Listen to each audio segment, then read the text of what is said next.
This is CNN Breaking News. The breaking news this morning, what you're looking at right here, the FBI going into the home of longtime associate of Donald Trump, longtime political advisor Roger Stone, and placing him under arrest. He will be charged on 7 counts, including witness tampering, lying to investigators, and obstruction of justice. A dramatic scene this morning in Fort Lauderdale, Florida. This came as a surprise, we are told, by Roger Stone's attorneys to them. They didn't know this was happening this morning. And to Roger Stone, as you could see, that he was dressed in his bedclothes when the FBI knocked on his door. And even to our CNN crew, who happened to be waiting outside of Roger Stone's home in the event that something happened with an indictment, and sure enough, it did. All right, let us get reaction to all of this now from the White House. Joining us is White House Press Secretary Sarah Sanders. Sarah, thank you so much for being with us. Full disclosure, we invited you on the show and you were eager to come on to talk about the shutdown this morning. And then I think we were all surprised by this activity in Fort Lauderdale this morning. Roger Stone, the president's longtime political advisor, placed under arrest. What's your reaction? Look, my first reaction is real simple. This has nothing to do with the president and certainly nothing to do with the White House. This is something that has to do solely with that individual and not something that affects us here in this building. Nothing to do with the president. On this show a couple months ago, Corey Lewandowski, who was one-time campaign manager to then-candidate Donald Trump, used to tell me it would make him crazy when then-candidate Trump would talk to Roger Stone on the phone, and it would happen a lot. So there is a connection between Roger Stone and the now president of the United States. You would concede that. Look, Roger Stone's is somebody who's been a consultant for dozens of Republican presidents and candidates and members of Congress. But conversations between those individuals have nothing to do with the fact of what these charges are about, and that's about whether or not he made false statements. We'll let the courts make that decision. I think a bigger question is if this is the standard, will this same standard apply to people like Hillary Clinton, James Comey, Clapper? Will we see these same people who we know have also made false statements? Will that same standard apply? And that's a question that we'll have to see what happens on that front. Let me read you a paragraph from this 24-page indictment. It says, after the July 22nd, 2016 release of stolen DNC emails by Organization 1, that's WikiLeaks, a senior Trump campaign official was directed to contact Stone about any additional releases and what other damaging information Organization 1 had regarding the Clinton campaign. The question is, a senior Trump campaign official was directed by whom to contact Roger Stone? Did the president direct someone to contact Roger Stone about stolen emails? Look, John, I'm not an attorney. I haven't read through that. Even if I had, I'm not going to be able to provide you some type of insider legal analysis. What I can tell you is that the specific charges that have been brought against Mr. Stone don't have anything to do with the president. Well, if you want to get into the weeds on that, Sarah, you have to talk to an attorney. In this case, it's not the weeds. We only know if it had something to do with the president when we know whether it was, in fact, then candidate Donald Trump who directed a senior Trump campaign official to contact Roger Stone. Do you know whether that individual was the president?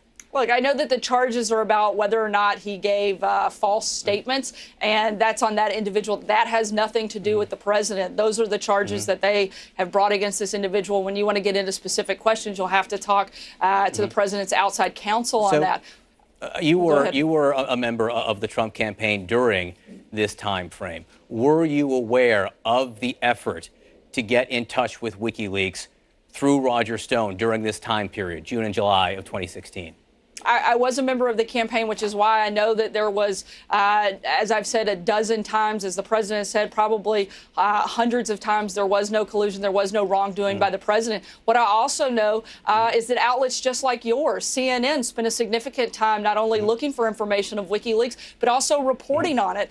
Does that mean CNN is guilty of collusion? The charges brought against Mr. Stone have nothing to do with the president. That's what I'm clear on, and that's what I can tell you about it today. You keep telling me you're clear on that, but then you will not answer whether it was the president who directed a senior Trump campaign official to contact Roger Stone. And you may not know. You may not know. All I'm saying is you can't. I actually have answered the question several times. You just don't like my answer. No. You haven't those two things aren't the same. Well, did the president know or not?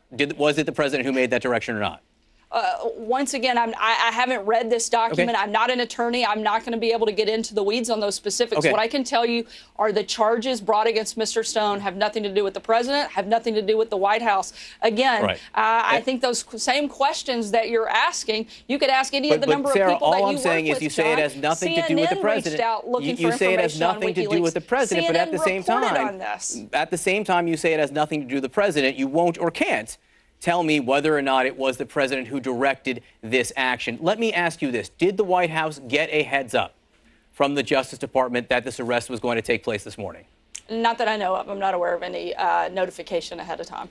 This is the sixth individual connected to the president, either through the Trump Organization or the Trump campaign, that has now been charged in the Mueller investigation.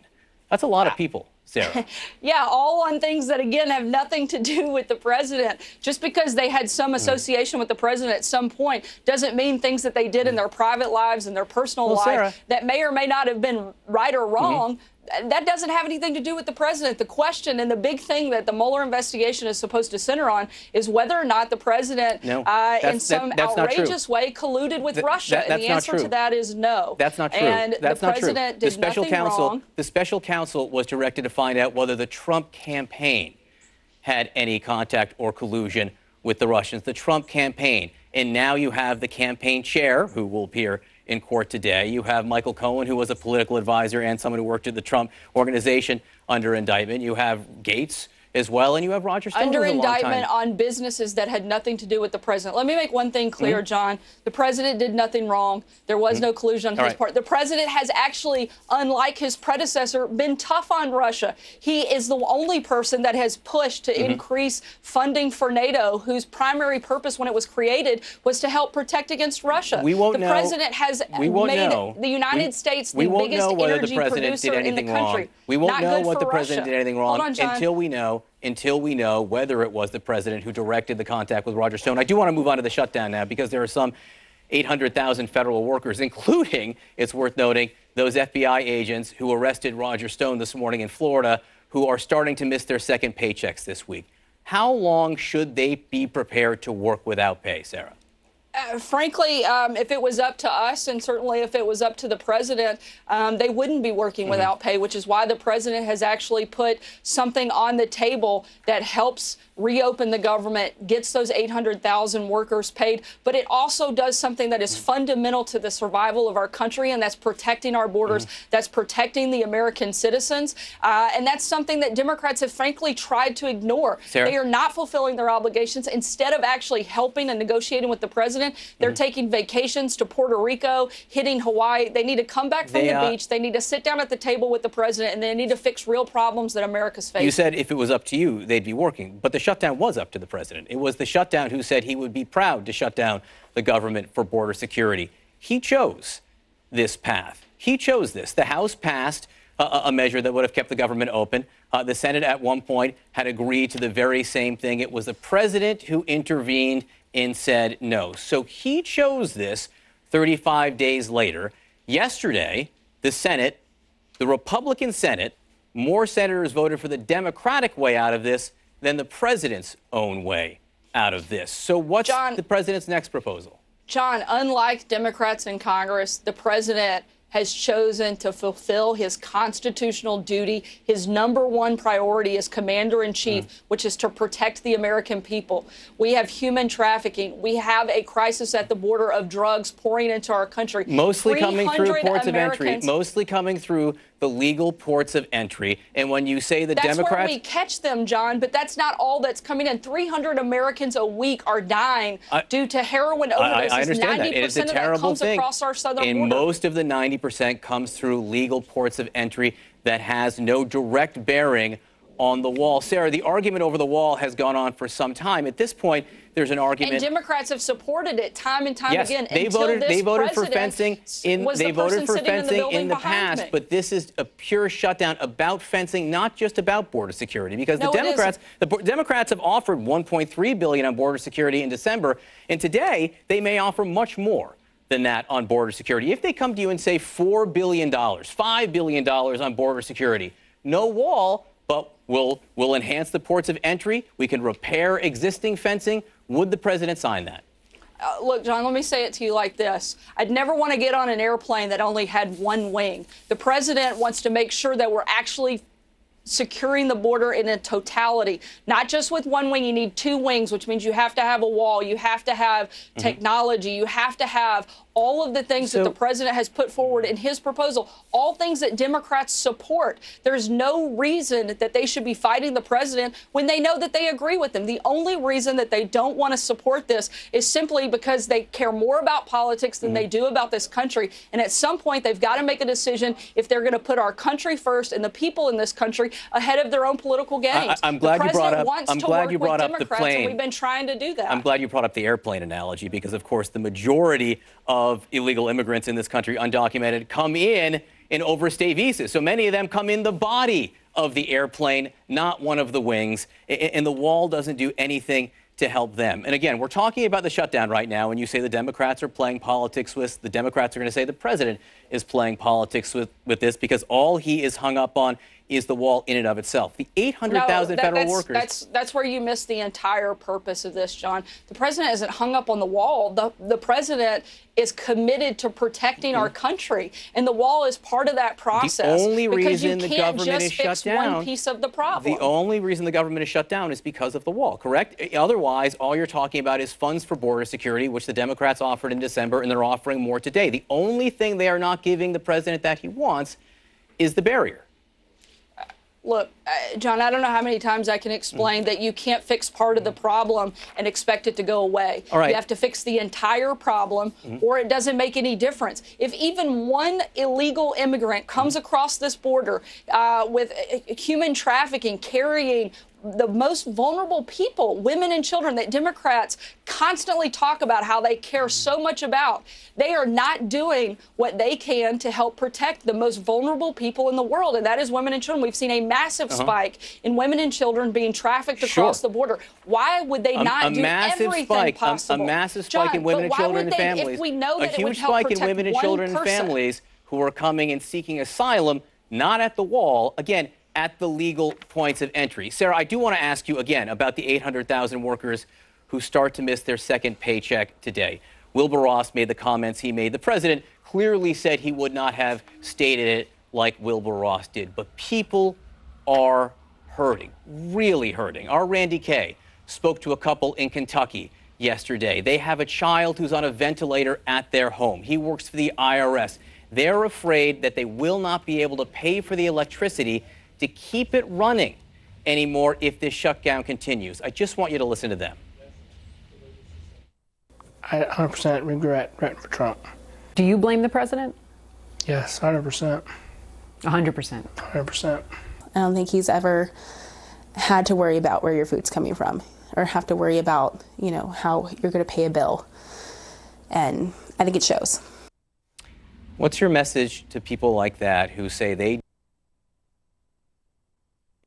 the idea that this president doesn't care deeply about every single American misses the very essence of who he is. This is a president who loves our country, is committed to doing everything he can to help every single American have the best life possible. That's why he wants to protect them in every component and in every way possible. That's why he wants to see a border wall. That's why he fights so hard to make sure that the economic opportunities in this country are limitless, that people get to reach for the next rung on the ladder. This is a person who loves America. Never let anybody question that. This president loves our country. He's made that clear in every single action that he's taken. He's a person who's fought for life, whether it's in the very beginning of stages of life, in the womb, or whether it's at the very end. This is a person who wants to protect Americans, and that's why we're asking Democrats, come to the table, sit down with us, negotiate. Don't be an obstructionist. Don't be a party that simply says no because it's the president. Do what you were elected to do, and that's help Americans. That's to protect Americans. That's to give Americans the best life they can possibly have. Join with the president in that fight, and I guarantee we'll have an incredible 6 years, just like we've had over the last 2 years under this president's leadership. Sarah, yes or no, are you inviting the House leadership over to the White House today? I'm not aware of a specific meeting, but I wouldn't be surprised if there was a lot of outreach between our team and members of the Hill throughout the day and throughout the weekend. Sarah Sanders, thank you very much for coming on. As I said, Robert Mueller threw us a giant curveball today, and you still agreed to come on and take questions, and we commend you for that. Appreciate it. Yep, you bet. Thanks, John. We appreciate that. She didn't have to come on. It's a busy morning, obviously, at the White House, between the shutdown, between the arrest of Roger Stone. As we watch, when our cameras were exclusively there, she didn't have to come on, and we appreciate her coming on to represent the White House position. All right, it is a very busy day with developments left, right, and center. Hi everyone, my name's Mike. I'm the creator of Mox News. And for the last 15 years, I have been telling you that as long as I have the support of the community that I serve, Mox News will post videos forever. And that's the truth. As long as I have your support, no one could ever make me stop. Unfortunately, currently, less than 1/2 of 1/10 of 1% of Mox News viewers ever donate, tip, or contribute anything back. Again, let me make that really clear. Much less than 1/2 of 1/10 of 1% ever give anything back. And to those of you who have donated to Mox News, I want to thank you so much, because it's because of your generosity that we have been able to bring attention to important videos that millions and millions of eyes would have never seen. And I think that that's an amazing thing that we've been able to make happen together. And I can't thank you enough for helping me make that happen. So it's not too late. If you'd like to see Mox News covering the 2020 presidential election, if you can't imagine the 2020 presidential election without Mox News, please, there's still time. You can make a difference. It's easy to make a contribution, donation, or tip. You can go to moxnews.com, or in the text body of this video, there are clickable links to the Patreon page or to the PayPal page. And again, it should take less than 2 minutes to make a donation, and your donation can make a big difference. So I thank you all. Stay cool. One of these days this war is going to end, and it would be awesome if Mox News could be there to celebrate that day with you.